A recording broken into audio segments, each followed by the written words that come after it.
ফিলিস্তিনের গাজায় ইসরায়েলি আগ্রাসনে কেঁপে ওঠে পুরো বিশ্ব। অকাতরে ঝরতে থাকে প্রাণ। ইউনিসেফের প্রতিবেদন অনুযায়ী গত 14 মাসে প্রায় 14,500 শিশু আগ্রাসনে প্রাণ হারায়। নিজ নিজ জায়গা থেকে যে যার মতো প্রতিবাদ জানালেও খেলার মাঠের তারকারা এ নিয়ে সরাসরি কিছু বলতে পারছিলেন না।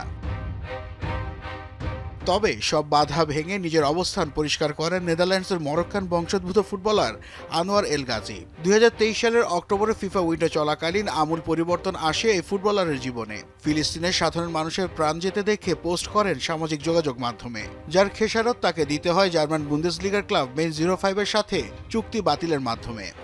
এটি কোনো দ্বন্দ্ব বা যুদ্ধ নয়, এটি সম্পূর্ণরূপে একটি গণহত্যা, যার সাক্ষী হয়ে আছে ফিলিস্তিনি নাগরিকদের ঝরে যাওয়া প্রাণগুলো। নদী থেকে সমুদ্র, ফিলিস্তিন হবে মুক্ত। মূলত গাজীর এই কথা সহজভাবে মানতে পারেনি তার ক্লাব মেইনজ। সামাজিক মাধ্যমে তার এই পোস্টকে অপ্রত্যাশিত আখ্যা দিয়ে চুক্তি বাতিল করে বুন্দেসলিগার ক্লাবটি। তবে তা নিয়ে মোটেও আক্ষেপ ছিল না এই ফুটবলারের, কেননা পারিবারিক শিক্ষাকেই বড় করে দেখেন গাজী। আমার পরিবার সবসময় ন্যায়ের পক্ষে দাঁড়াতে শিক্ষা দিয়েছে। আমি জানি ফিলিস্তিনিদের এই পরিস্থিতি নিয়ে অনেক ফুটবলারের মন কাঁদে, কিন্তু বিপদে পড়ার আশঙ্কায় অনেকেই কথা বলতে পারে না। এত শিশু ও মানুষের মরদেহ দেখার পরও কিভাবে আমি কথা না বলে থাকতে পারি? নানা প্রতিকূলতা পেরিয়ে শেষ পর্যন্ত অবশ্য আদালতের রায় নিজের পক্ষে পান আনোয়ার এল গাজী। এই ফরওয়ার্ডকে অন্যায়ভাবে বরখাস্ত করা হয়েছে বলে জানায় জার্মানির একটি আদালত। পরে মেইনজের কাছ থেকে পাওনা 1.5 মিলিয়ন ইউরো গ্রহণ করে গাজার শিশুদের জন্য দান করেন 5 লাখ ইউরো।